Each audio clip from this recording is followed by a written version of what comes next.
What's up, guys? We are back at it again for another episode, and we tried something a little bit new this time. We've been experimenting lately with different things, themed shows, themed series, top 10 lists.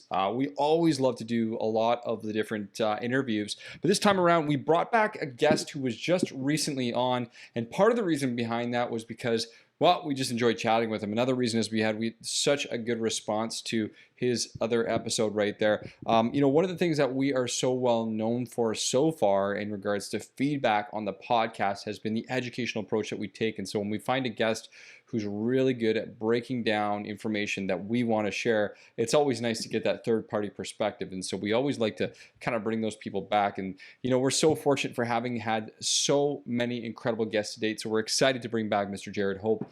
Jared, again, I'll let the last episode speak for itself. Again, check out the link in the bio. It is a must listen if you're going to listen to this episode. But he has owned hundreds of properties. It has a coaching company and has recently launched a top 30, under 30, or under 30 investment program, which is kind of neat. But today we asked him to come on. We have a lot of thoughts on the ways to set up your investment portfolio if you're just beginning, or even if you are an experienced investor. And we wanted to really just break down 5 keys to considering getting started on building your portfolio. And again, you don't have to be a beginner investor to listen to this episode. This is certainly good for someone who's started acquiring properties. Maybe they've got a plan and they just want to hear about it from a different perspective. What are 5 key things that you want to be looking for in that property that you're buying, instead of just buying a condo or just buying a property for cash flow? Different ways to look at it. And so really good episode. You guys are going to want to listen to this. And of course, if you enjoy the episode, iTunes would be your place to go to leave us a 5-star review. Please head on over there, because that is our only price for admission and entry. And the second thing we'll ask for you, if you're really digging this show, tag us up on Instagram. Find us on Facebook, but it's at the YVR Remo Show, at Thrive Mortgage Co. on Instagram. Follow us up, send us a message, send us a DM. It really means a lot, guys, to hear those messages from you. Now, before we move on to our review of the week, I want to really just make a quick little note. If you have not yet checked out our YouTube channel, make sure to look up Thrive Mortgage Co. Don't forget, there's a US version that's similar, Thrive Mortgage in the US, but the Thrive Mortgage Co. in Canada. Subscribe, because we post a lot of video content there and a lot more than what you're hearing on here. Tips, strategies, feedback that you can't get anywhere else. Of course, let's get on with the review of the week. These guys who give us a review are going to receive the pleasure of a Thrive mug, along with coffee from our favorite little roaster here in Fort Langley, BC, called Republica. So this week's review is from McKinley 2021. I've listened to this show for a lot of hours. I almost feel like a mortgage broker myself now. Very informative. Just closed the second deal this team on my side. If you're buying a home or already own one and are getting another, this is a must listen. So thank you so much, McKinley 2021. I really appreciate your feedback. Glad that we were able to help you. I actually don't even know who this is, but this is fantastic, and we'd love to continue to help you out. Really appreciate the feedback. Really appreciate the review. Thank you so much. You've got a Thrive mug and some coffee coming your way, my friend. Anyhow, folks, as I mentioned before, we are here for you if you have any other questions. Otherwise, enjoy this episode with Jared Hope. We'll see you on the other side.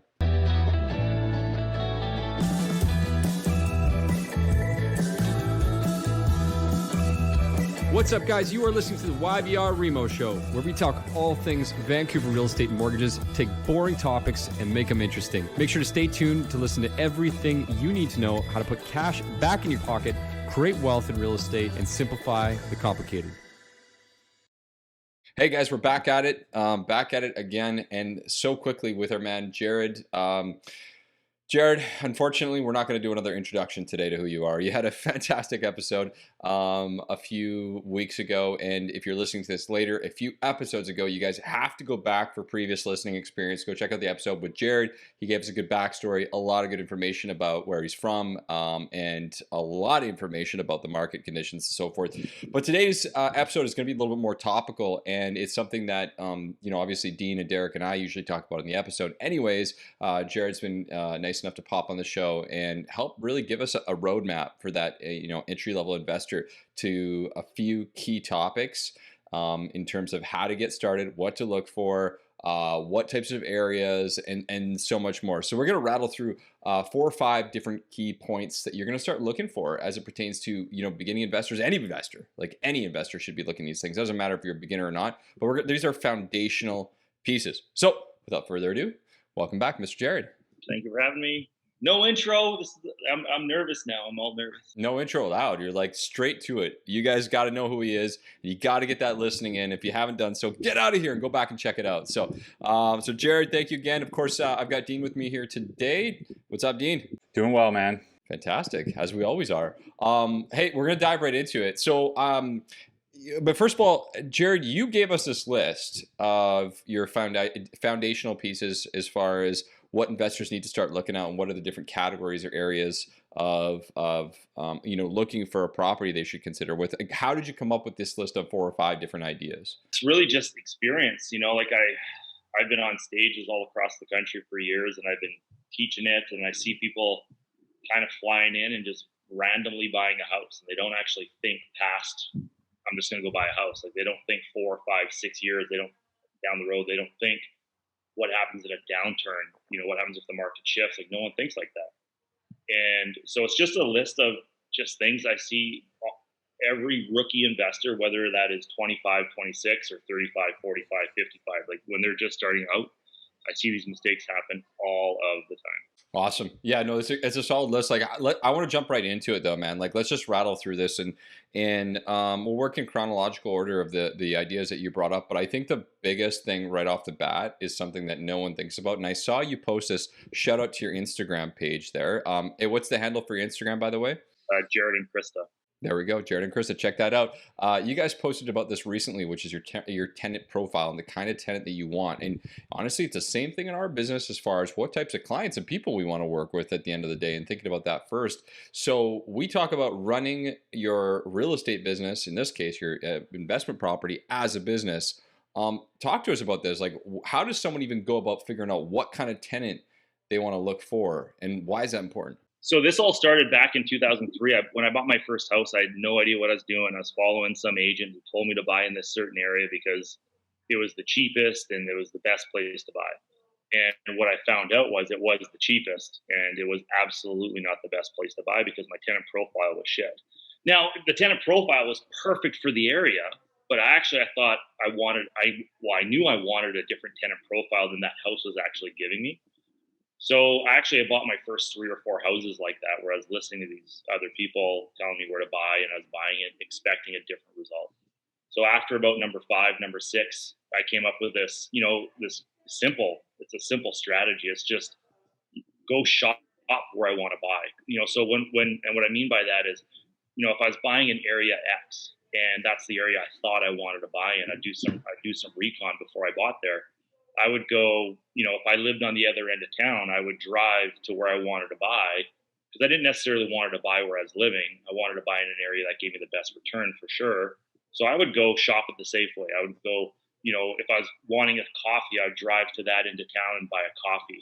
I would walk the streets at 10 in the morning, 10 at night, 2 in the morning. I would, ride my bike, or if I was taking the dog for a walk, I'd take my dog for a walk in that area.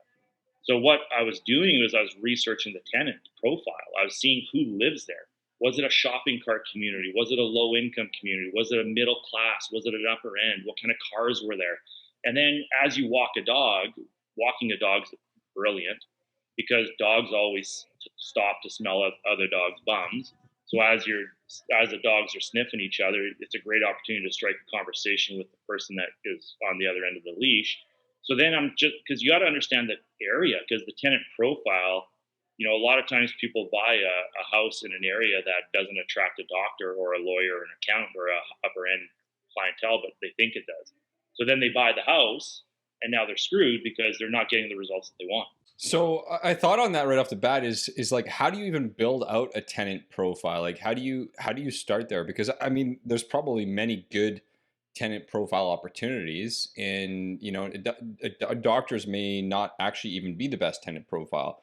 Maybe they are, but like, how do you even start to like form that understanding of who should I rent to? Like, what's an ideal profile look for? A lot of that's just writing down and seeing like walk, like I say, walk in areas and walk in communities. And, but a lot of it starts with your down payment too. Like, if you have only $40,000 for a down payment or $80,000 for a down payment, you can only buy X amount of a property. So if you can only buy a $400,000 property, and that $400,000 property is a low income housing, and your expectation is a middle class tenant that makes 80,000, like it's almost like creating an avatar. You like, we have an avatar for Tilt, my management company. We have an avatar for our coaching clients.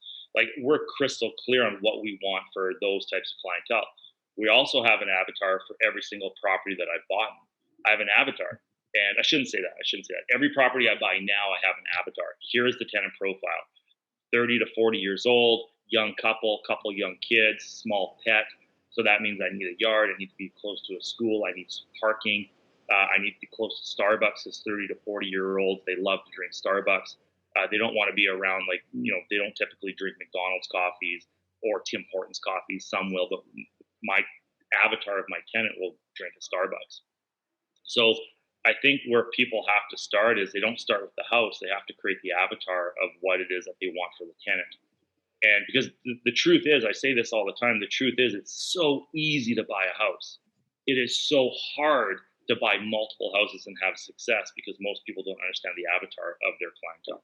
Good points. Yeah, I dig that. So I mean, first and foremost, make sure you have a dog so you can walk around and get dogs to sniff each other's butts. Borrow a dog. I used to borrow a dog. Yeah. Just such a great idea, just to like get to know the area, go for a walk, especially at the certain times you mentioned. Like, what are the types of things you're seeing at 2 a.m. compared to 10 a.m.? It's going to be a different world, and that's where the people you don't want to be around come out, right? So it's such a good point. Guys, I get calls all the time from people from Vancouver who want to invest in Alberta, in Edmonton, and they'll call me up and they'll be like, "Yeah, I just bought this property. I'm from Vancouver or Toronto or wherever outside of Edmonton," and they're like, "Yeah, it's in it's on 107th Ave and 109th Street, which is the hood. Okay, like, there's nothing but hookers and drugs and bums. It's the hood, probably the worst part of town." They're like, "Yeah, I got a great deal on it." And they're like, and I'm like, "Well, what's the address?" I'm like, "Have you ever been there?" And they're like, yeah, my agent says it's awesome. I was there in town at 5 o'clock and we went and checked out this place. I'm like, "Were you there at 5 in the morning though?" They're like, "No." I'm like, "Well, that place turns into the ghetto at about 9 o'clock at night.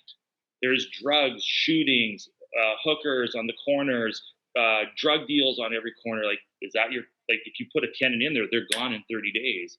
Your tenant turnover's through the roof, stress levels through the roof." And they're like, "Oh my God, I didn't know that."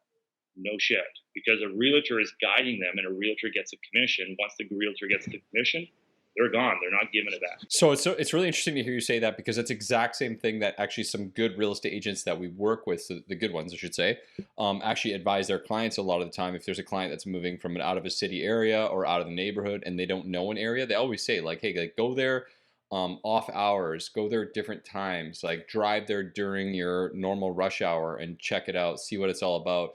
And like you said, go to the coffee shop and whatnot. So that's awesome. And I think that was a good thing that we started off with that, because I think that honestly, for the amount of client, I don't think I've anybody actually say that to me when they're buying an investment property. "Hey, what does it look like in that area?" Not that they would ask me that per se, but I don't think anybody's actually brought that up in their transactional point, which means it's not thought about enough. So that's a huge nugget. On MLS, you can, there's little tabs. You can go type in the tab or click one of the tabs in any property in an area that's listed. And they're going to tell you the average age, the average income. They're going to tell you proximity. Like, there's a lot of great info on realtor.ca, but just don't buy into that info, because that info, they take like a 20 block radius or whatever the community is. So there's a lot of little pockets in that little area that are different. And especially when you're buying in like the downtown core of a city, I don't care what city it is. If you're buying in the downtown, that downtown core, a 10 block radius, can have 5 different areas, some good, some bad, some troubled. You don't want to walk in at night. Like, that's easy to do. So taking the word of Google, which is awesome, or a realtor, you're right, there's lots of good realtors, there's lots of bad ones too. Nothing beats traveling to the property. So before you remove conditions on a house, go visit it. If you're going unconditional, do the homework before you put an offer. Be very careful with unconditional, because you really don't know what you're going to get until you buy the house. Yeah. I like that. And going and visiting the property is a key point, Jared. Thanks for bringing that up here. We do actually talk. We have a couple of other folks that we who buy a lot of investment properties, and that's one of the things that they always say. If you're buying out of town, just take the flight, go there, check it out. It's worth your extra, $200 plane ticket or $300 plane ticket. It's not that expensive to get up to Edmonton or the Okanagan or wherever the heck you're going, right? Like any location, and especially if you're putting down $500,000, like let's look and see what that's all about there. It's a huge investment.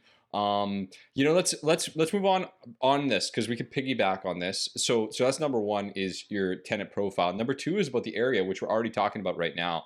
And so let's just build on that. You noted in here, obviously, location, location, location, and then tenant, tenant, tenant. But we want get a little bit granular here because we know that a lot of, especially after the last episode, you talked about loving the multi-unit, like up and down detached homes. But there's a lot of people who want to invest in different areas in different cities across the country.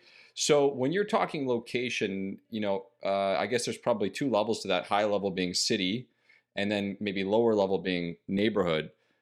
What are your thoughts just generally speaking? I know it's a big question here, man, but like from a high level perspective, how does somebody pinpoint? Yeah, it's a great question. Like I would say macro, micro. The macro is the city. What city you invest in? So it's like you want to look at areas that are going to be, lead the country in GDP, gross domestic product. You want to look at natural resources. You want to, like oil, for example, or whatever the major sector is. Auto in out in Ontario, tech here out in the Okanagan. There's a lot of tech stuff happening. The movie business, the movie industry is picking up a lot here in the Okanagan. So you want to look at whatever the big sectors are. Are they in an upward swing, a downward swing? You want to look at immigration, net migration into the city. You want to look at job creations, unemployment. How do they compare to the rest of the country? So if the unemployment rate in the country is 4.5% and the city you want to invest in is sitting at 6.8%, might not want to go there. If the country is 6.8% in the area you want to go in is 3.8%, you might want to look at investing there. GDP growth is gross domestic product is a big indicator. That's the number one indicator that's going to decide if the city is going to take off or not, or an area is going to take off. So these are all macro. These are all macro. From a helicopter looking in, there's some simple signals that are pointing. The micro is like, so that's when you get into different communities in the city.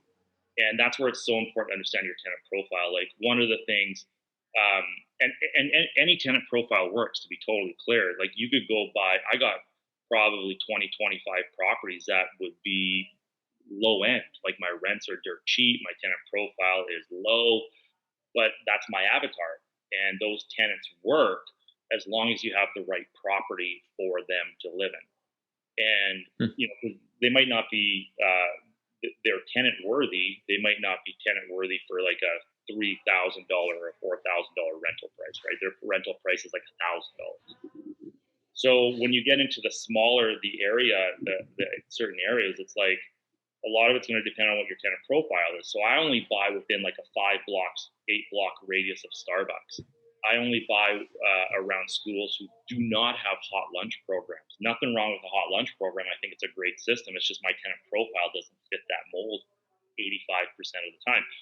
Those 25-ish properties that are low income, those are all around Max's, 7-Elevens, because my tenant profile there drink Max coffees and 7-Eleven coffees. My tenant profile there have subsidies for daycares. They all take buses or train systems for transportation. Parking is not a requirement. So I can buy a little bit denser properties, tighter properties, lower end stuff, right? So it's really important that when you fly into a city, you understand that certain areas have their challenges. You have to flesh out what those are and then say, is my tenant going to be bothered by those challenges? If they are, then you don't buy it because you're going to have high tenant turnover. And then that's going to create all kinds of headaches. When you're checking all these boxes, is there any additional value add that's maybe not a requirement for you, but it's like, hey, that's a ding, ding, ding. Like I'm going to maybe make something work. I'm maybe going to leave out one of these check boxes because this has development potential. In 5 years, maybe I could flip this for double the price. Or does that ever I like major road transportations. I'm going to reference Edmonton because I invest a lot in Edmonton. So right now, if you were to take Edmonton as this, if you for those of you who can't see on listening audio, there's a circle. I'm holding up my hands in a circle, and that circle is the Edmonton Ring Henday. So we have a Henday that goes around a highway that goes around the whole city. So then, if you were to take Edmonton and break it into four quadrants: north, east, south, and west, or north, south, east, and west, whatever that is. And then if you were to break that down even further and say, okay, where's the LRT, light rail transit, our train system?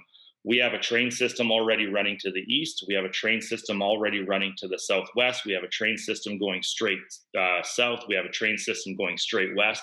Now we have nothing in the northwest corner of the city, nothing at all. So I sit there and say, where's the train going next? Okay, well, the train has to go in the northwest section. They're not going to put another one anywhere else because it doesn't make any sense. So right now I'm buying specifically in the northwest city part of the city with the requirements of within a 5-8 block radius of Starbucks, within a 5-minute drive to the Henday, close to shopping, non-hot lunch school system or programs. So stuff like that, right? So I love roadways. I love potential. I'm not a big infill guy. I think areas in transition, I think they can take a long time to get in transition. And I don't want to be the first one or the first 20% of people in the area of transition, because as that area transitions, there's all kinds of headaches that come with it. And to be totally honest, it's not worth it because I want to sleep at night. I'd rather have strong cash flow than have the headaches hoping for the home run in 10 years when that area finally transitions. And that's traditionally been kind of what we've seen a lot of in the Fraser Valley in the last few years, where people are obviously getting in on the bottom floor and having some success as far as purchasing pre-sale properties and so forth, which is a bit of a different conversation. Like that all works when the market is like this. When the market's going straight up, everyone looks like a rock star and everyone looks like a genius. That's the truth. It's when the market all of a sudden goes up, it starts dipping. I'm reading all kinds of reports in the Okanagan right now. They're saying things are starting to slow down. First half of the year, for the first half of the year, the market's shooting up like this. In the last 30 days, the market started to taper off. And now they're saying that they're expecting a flat market potentially, depending on which report you read. It's either going to be flat or it's going to be like 1 or 2% increases over the remainder balance of the year. So everything is great when the market's like this, but what happens if it flattens out or drops a little bit? So now you're buying on this hope of a transition that if the market shifts, that transition just extended its timeline. And now you're in it a lot longer. So I'm not saying don't buy it. I'm just saying be aware of all of this stuff when you go into it. So now you can make educated decisions. Maybe you buy a house in an area in transition that it is the second purchase, but your first purchase is what I call a big brother. It's one that can absorb a mistake if something were to happen. A big brother is like a suited house that cash flows $1,000 a month.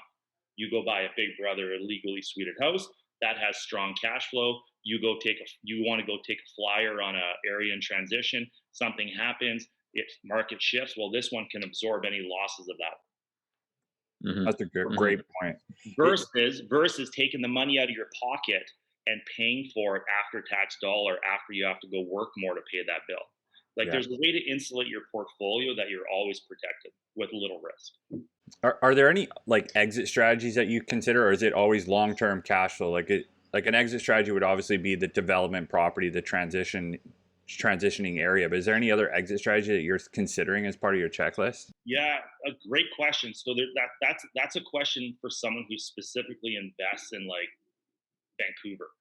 In Edmonton, we don't really, or Calgary and Alberta, we don't really see those types of things happening because, it's not like someone's buying 3 houses on a block and tearing them down and throwing up an apartment building in Edmonton. We just have so much land. We're so spread out. It just doesn't happen. But I'll answer your question this way. Every house I buy, I plan on holding it for 8 years. And this actually goes back to the last point I actually had, which I'm going to touch on a little bit now. I was going to say, don't go too far down that road yet. Touch on it a little bit because if you buy a newer type of property, you always have options to exit. Okay. If you buy an older type of property, your options to exit become less. because you Right. might not be able to sell it in a down market because it's an older home. Someone's going to walk in and they're going to grind you on a price. If the market shifts, they're going to grind you on a price because it's not new. There's no wow factor. So if you're always buying the newer-ish homes, like under 5 years of age kind of thing, you'll always have something called wow factor. And what that is when someone walks into the house, they're like, wow, this is awesome. And wow, it's like, oh, the furnace is good, the roof is good. And the house could be 15 years old, 12 to 15 years old, but the person buying it won't factor in they have to replace a furnace in 10 years. The roof has 10 more years life on it. They're not going to think like that. They're going to say, oh, it's still good. Mm. Whereas if you buy the older home, someone comes in to buy it when if you ever had to transition out of it, they're going to come back and say the roof, that's 10 grand, the furnace, that's 7,500. So since we're hopping into it, let's go all the way into it. So age of the unit, obviously, newer versus older. You mentioned something 5 years old or younger. Obviously, the lifespan of typical homes is a lot more than that. I guess. So I guess what I'm trying to say is there's kind of like a one end of the spectrum being the younger homes, less than 5 years, as you mentioned. Then obviously older homes, probably something that's 30 to 40, maybe 50 years old, where a lot of the work has to be done. Is there a happy medium where you've seen a lot of the work being done? Is it worth putting the money into a home when you find it? Like, what are the biggest concerns around age that need to be looked at if they're looking for something maybe a little bit older? So great question. So when I started investing years ago, I was taught to do nothing to it, like just lipstick and rouge, change the light fixtures, maybe a coat of paint, don't do anything to the basement, like very minimal stuff. And that actually worked back in 2003, 4, 5. It worked. However, that actually doesn't work today because tenant profile is so different. Like today, every single tenant wants granite. Everyone wants the new taps and the fancy lights and the timers and everything on auto on your phone, and they want everything's simple and new and nice. And then they want it for cheap. So that's just the demographics of the tenant profile, how they've changed over the years. So I'm a big believer of always renovating at every chance you can, at every opportunity, because what I've learned over the years is, for example, in Edmonton for the last year and a half, 2 years has been pretty flat. It's been pretty slow, and clients don't have a lot of money because rents have actually shifted down a little bit, and they're starting to creep back up now, but they shifted down a little bit. So a client will come back to me, they're like, I can't afford to renovate it, so let's just lower the rent. I'm like, guys, find the money to renovate right now, because right now, if you sit vacant as we renovate this house for 3 months, for example, you might lose $3,000. That sucks for sure, and you're going to do the rental. But and then we rent that place out for $200 less, for example. If in 2 years or in a year that tenant moves out and the market's hot, now rent is $2,000, because that's what happens in Alberta. Rent's like literally double overnight. Now you're losing $2,000, plus that reno has gone up 20, 25% because labor is going to go up like that. And now it's going to take longer to re-rent the house if you don't do the renovation. Whereas if you do the reno now, it expires in a year. The tenant moves out in a year. The market's hot. It instantly rents out because it has wow factor.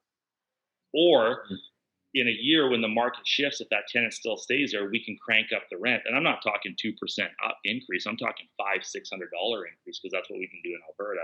So you just have a lot more. There's a lot more pros to renovating earlier than delaying it to later. Your tenant profile goes up, your income goes up, your turnover goes down, your repairs and maintenance go down, your long-term success is huge. So we went a little bit from looking at newer units to, obviously I asked the question around like at what point is it worth doing renovation.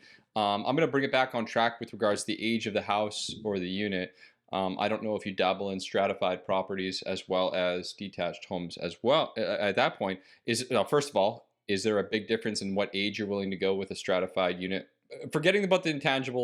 Dude, I don't buy anything strata. I just had a client message me the other day, a brand new client, send me this text. He's like, hey, if you were to buy a condo anywhere in Kelowna or in Edmonton, what area would that be? And I replied back, I'm like, brand new client. I'm like, I would never buy a condo. And he's like, why? I'm like, because they make no sense. Like I have 150 properties. One of them, I have a condo fee. One of them is a strata. And out of the 150 1 properties that I own. I have 152 condo. The 150 other 1 units, my tenants shovel, my tenants cut the lawn, my tenants pay their own water, my tenants do their own cleaning, my tenants da. So why would I pay condo fees? All that does is eat out my cash flow. When tenants are going to pay it anyways, they're going to take care of it. I can't increase rents if condo fees go up. Like my condo fees can go up $100 just like that when I can only raise rents 2% in Vancouver. Whereas if utility fees go up $200, that's on the tenant. That's not on me. It doesn't impact my rent, and the tenants are going to pay that anyway. So I love the question. I just don't dabble in condos. I don't touch anything with Strata. I never have. Well, I should say I have one. I would never do it again. So is there a break-even point in terms of the age of a detached home that you would invest in, or? I have lots of detached homes that are, 1950 build, 1960 build, 1965 build. But what we're doing now is as they come up for renewal, we're renovating them, because I bought them 15 years ago, and now it's like, okay, they've lost that wow factor now. And, maybe maybe they never had the wow factor when I bought it. And we've been able to rent it out this whole time. But tenant profile has changed so much over the last 10 years. Typically, what I find is tenants who rent out these single family detached houses or these single family homes, they're going to stay there 5, 6, 7, 10 years. They typically don't turn over all that much. So, but when they do turn over, we have to fix the house because who was living in there is not the same tenant profile as what is coming. The new tenants want the granite. They want. So we have to give them the product. Or we just lower the rent. But then that hurts the value of the house too, right? I'm just going to do a little recap here for anybody. Obviously, he's listening to gather all this information. So the tenant profile obviously was the neighborhood, and the neighborhood is obviously going to be looking at the location. Which location, as you discussed, you like areas that are already kind of set up to a degree. We're not future dating what that area could look like one day, sort of thing. Obviously, looking at the age of the building and what the factor is on your costs, as well as what types of renovations that you want to consider. And this all leads us to our final point, which obviously is the most important, I think, at the end of the day after you've figured out these factors. But hey, this is your bottom line, which is your cash flow, and determining what your cash flow is and how to determine that based on all these other factors. And I think they obviously all lead together, or maybe you start with this one. Maybe you can even speak to that. Like, where do you start out of all these things first and foremost? So the newer the house you buy, the tighter the numbers can be. The older the house you buy, the looser the numbers have to be. And what I mean by, and it might be actually reversed after I explain it. So, cash flow is your rent minus your mortgage, minus your taxes, minus your insurance. So those are going to be your 3 pretty much set fixed prices for most of the year. And then it's going to be minus your vacancy rate. Now, this is where people start fudging their numbers a lot, is they'll sit there and say, well, I'm going to manage it, and I'm going to impeccably manage it. And this thing is never going to be vacant because it's 0% vacancy in Chilliwack or in Abbotsford or in Surrey or in Kelowna. So they'll, instead of using a number of like 3% or 4%, they're going to use 0%. I would say always use 2 to 4%, no matter what city you're buying in. And because once again, it's always you're always trying to create a number that is like, okay, here's the best case scenario, or worst case scenario, I guess. And then anything else is gravy. So 2 to 4% for vacancy. The other thing that people start skewing their numbers on is repairs and maintenance. So they'll sit there and say, oh, I'm going to do all the repairs and maintenance on this property. I'm going to do all the cleaning. And they don't actually understand what it is to go in and clean up a house after a tenant has wrecked it or left it dirty, and they want to hire it out. So, so what people will do is they'll actually use 2 to 4% for repairs and maintenance. So I believe an older home that has no renovation done should have 2 repair numbers into it. One is 8 to 10% of a percentage every month taken off the rent that allocates to what I call low-end repairs. And then if the home is older, then you have to assess the furnace, the roof, the windows, and the water tank and garage doors. And if all of those, or if 70% or 3 of those 5 are over the age of 15 years old, you want to allocate $5,000 minimum per item and set that aside in account, because those are what I call long-term expenses. Furnace, for example, 7,500 to 10 grand. Water tank is 2 grand, 1,700 to 2 grand, and those actually have gone up like 20, 25% in the last number of months. To replace your garage doors, those are, depending on the size, anywhere from $1,200 to $2,000 for your garage door. So you want to set those big ticket items aside when you buy the house. And then property management would be the last one where people start fudging their numbers. Property management companies typically charge 10%. Most people will come back and say, I'm going to impeccably manage this. I'm going to manage it myself. And that all works fine and dandy at the beginning. So if you buy a house and without management fees, you cash flow $100, that means with management, you're cash flowing negative $300 because you got to pay someone to do it, which means the minute you want to transfer that property out to somebody else to manage, you've instantly lost money, which mentally you won't. And so that's the wrong way to play the game. So then you're going to keep it, and then it's just a mind fuck. Yeah. So like, if you're to look back and say, okay, so like again, you probably figured out a location that you're interested in. You've gone to a neighborhood. You figured out the tenant profile, as we discussed. You have a general idea of the type of property or unit or age. Like, are you basically looking now? Okay, I've got 3, maybe neighborhoods that I'm interested in or something of that nature, and then just looking up rents on Craigslist or Facebook, or like, what are you doing? I created this. It's called a ghost ad. I created it. I don't know if I created it, to be honest. Maybe others did it. But in 2005, I started doing this, and I started sharing it on stages. So I don't do this anymore, but I did this all the time back in the day, and I'd encourage anyone to do this now. We do a version of it. It's a little bit different now, though. So if I narrowed it down to three areas, 3 different houses, one over here, one over here, and one over here, I would go run 3, 4, 5, 6 ghost ads, fake ads. And I would put up an ad, and I would say, house for rent, here's the description, here's the picture, here's the rent. And I would ask like this, I would run another ad over here, I would ask this, and I would see what kind of traffic came in. Then someone would email me and say, hey, or call me, hey, I'm calling you. Oh, it's just got rented out. I'm so sorry, but I have another one coming up in 30 days. Are you interested?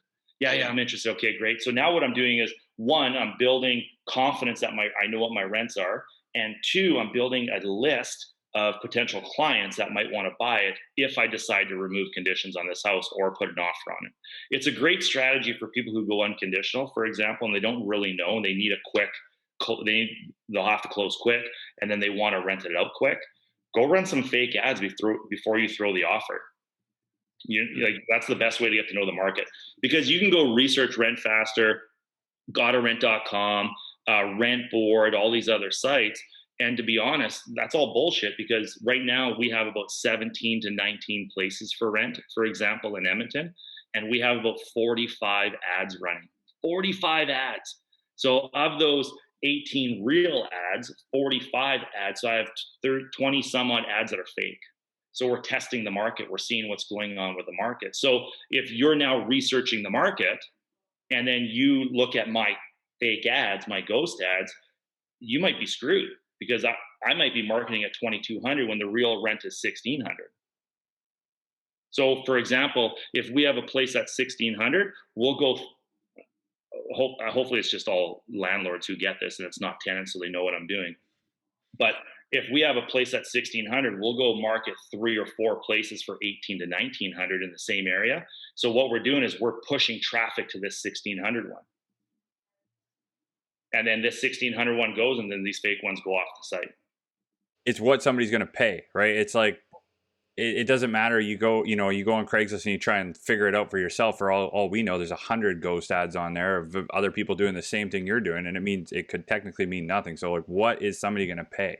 And that's the best way. And that's the best way to do it. And then when someone calls, it's like, no, sorry, that place has been rented out. Oh, I just haven't taken my ad down. Or yeah, no, I have a couple applications on it. Let me take your name and number. I'll let you know if things have changed. Oh yeah, that place has been rented, but I have another place coming up. Like, there's so many. Like it's market research, like that's how I look at it. You want to know what someone's going to pay for your product before you start bringing in the product. Well, Starbucks does it. Nike does it, BMX does it, like Porsche does it. Like they all do market studies to see what someone's going to pay. Why can't I do it for my own rental? 100%. Yeah. Yeah, I know the ghost. I think the ghost ad thing like is something that I'm aware of. We've heard of that before. Maybe not that terminology, but putting it almost like a test ad out. We tell our clients to consider doing that if they're renting out a property and they have no idea what it's going to rent for prior to closing.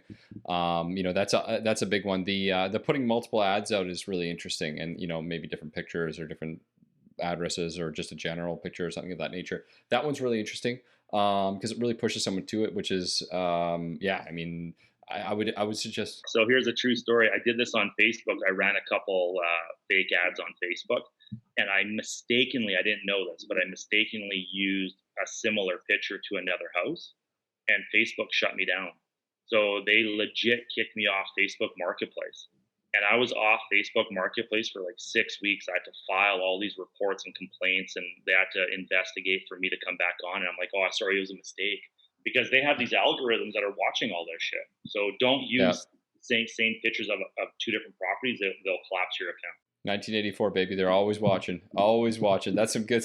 That's some good stuff. All right, so again, we've covered a lot of key stuff here. So just kind of going back, when we walk through these different ideas, someone's sitting here and they're like, they think of the age and the neighborhood and my dog and holy crap, Facebook. Like, what on earth is going on? So if you were to, Jared, if you were to kind of like start this conversation and looking back with the information that you have right now, where would you tell someone to start? Like, what's their square one starting point out of these different topics we just talked about? I would start with determining how much money I had to play with, because that's actually going to be the start of the game. So I have $100,000 to play with. Okay, that 100 grand, 20%. I can only buy a $500,000 property, or a 400, 500 plus $1,000 property, whatever I can buy. So then from there, I'd actually sit there and say, okay, $500,000 property. Here's all the $500,000 properties in the area. So then I start working backwards from there, saying, okay, where's the best tenant demographic for my tenant? Okay, I want tenants who drink at Starbucks, and I want tenants who, shop at Home Depots and stuff like that. So make a list of, places your avatar would go, and then start narrowing it down in those communities. Once you narrow it down to 5 or 6 communities, I would start walking the streets. I would walk the streets at 5 o'clock at night, 2 o'clock in the morning. I would shop at all of the local stores. I would eat out at all of those local restaurants. I would legit have coffee and go to the library and shop in the malls. Like, I would live there essentially. And I would do that for probably about a month. And after that month, I would narrow it down to my top 2 communities. So now when a house comes up, there's no research. It's like, boom, I'm going to go buy this house. I know the tenant profile. I know the demographics. Before you actually go buy, I'd actually go look at the rents as well. What's the rental market doing? What's a typical house like this renting for? What's a typical, garage? What does that rent for? What's the tenant profile? How much do they make? There's lots of, I would actually start with some recon on the communities to narrow it down to my top 2 or 3, so that when a house did come, I find people, when they go to make an offer, they're fearful, they're wishy-washy, because they're missing a bunch of information, which they don't actually know. They don't think they know until they buy the house. When I think they can actually go get all their information before they even put the offer on the house. They're just doing it backwards. It's exciting to hear that for somebody that's not ready to buy or doesn't have the down payment or is working on their plan. It's exciting because they can go do that recon now and feel like they're getting invested and getting involved in the game, so to speak, right? Number one, don't call up anybody and, I'm building a power team. Like, don't ever call me up and say you're building a power team. Like, just don't. Like, go do the research and then call me up and say, hey, I'm getting ready to buy a house, versus I'm building a power team. So, there's things that you can do. It's, without a realtor, without a property manager, like I say, you can find your 3 or 4 communities. You can narrow it down. You can start creating your avatar. You can start living where your avatar lives. You can start, doing some recon on what market rents are, what house prices are, and then you go to a realtor and say, hey, Mr. Realtor, Mr. Mortgage Broker, Mr. Property Manager, I'm buying in this area. Here's how much it's going to sell for. Here's what I'm buying it for. Here's what my target purchase price is. Here's what it's going to rent for. Here's my tenant profile. Here you go, Thrive. Here you go, Mr. Realtor. Here you go, Mr. Property Manager. Let's go. If someone came to me, I'd be like, oh my God, this guy is serious. versus, hey, I'm getting ready to buy. I'm building my power team. I'm just wondering, can I interview? No, you can't. Like, I don't got time for that. Yeah, I think at the end no, I think at the end of the day, for most people, Jared, what my experience has been that a lot of people haven't known where to get the information or haven't felt like it's been easy to access or have been feeling like it's been behind a paywall. And obviously that's been changing over the last couple of years with content like this, which we're trying to get out to people and access to people like yourself and otherwise. And that's usually I'll get calls like that from time to time, just like, hey, I need to build this plan, I need to build this team. And I'm like, well, we actually have to. You got to do a little bit of work here first, and the information is out there. It's readily available. I think they just need to hear it from someone like yourself who's in the weeds, who's done this, to say like, dude, this is on Facebook. You can go grab this. Go to the neighborhood. Here's where it is. Try posting this. This is where this is.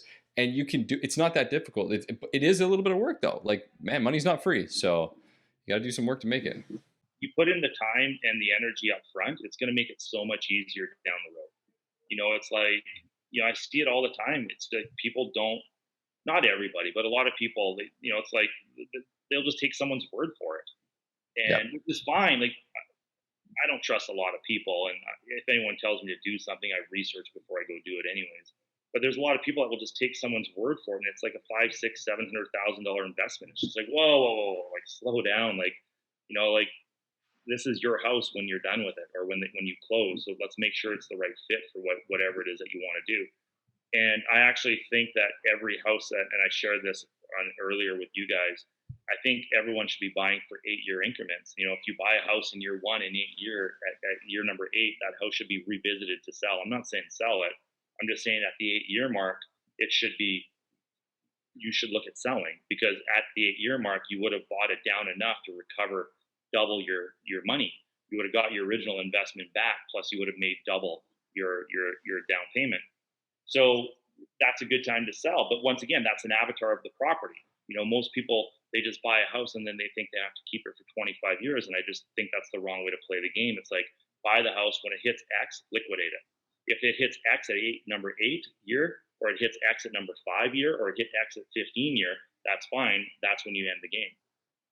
And Got it. It's the same thing with tenant profile. It's the same thing with quality of property. It's the same thing with area. Like, so at the 8-year mark, an area can shift in 8 years.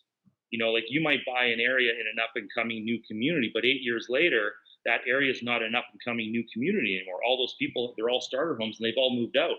And all of a sudden, all the new people who've moved in, maybe they're a different crowd. And all of a sudden, the area's changed. So, like, you have to be reevaluating everything every 8 years. That's in my opinion. Yeah. Demographics of an area can shift, every 7 to 10 years easily. We see it happen everywhere, all over the Lower Mainland and all over, well, everywhere. Every single city, you typically see these types of things happening, especially in Canada. All you're doing is reevaluate. It's like, okay, this still works. Oh, I'm going to shift my tenant profile to match the current demographics of the area. Okay, now it's going to work. Versus thinking you're going to get something else and it's producing a different result. That's where all the frustration comes with people, because they never reevaluate their business. Always, man. Always. We're going to stop you there. You got too many nuggets. So there's some good stuff. Listen, Jared, we really appreciate you coming on, man. I know you got your upcoming under 30 investing program. You got a couple other one-on-one coaching programs that you're doing. We'll put the links in the show notes. This is the second time these folks will have heard you in a little while, and we're definitely going to continue to do some good stuff together. Again, if you guys are enjoying the information that Jared's giving them, make sure to send us a DM. Let us know. You've been sharing a lot of stuff online, so make sure to follow him, follow us online, and we'll continue to give you guys some good content. So thanks again for joining us today, man, and enjoy the rest of your day trying to fix your car, and we'll see how that goes. Okay, buddy? I love it. Thanks, guys. Thank you, sir.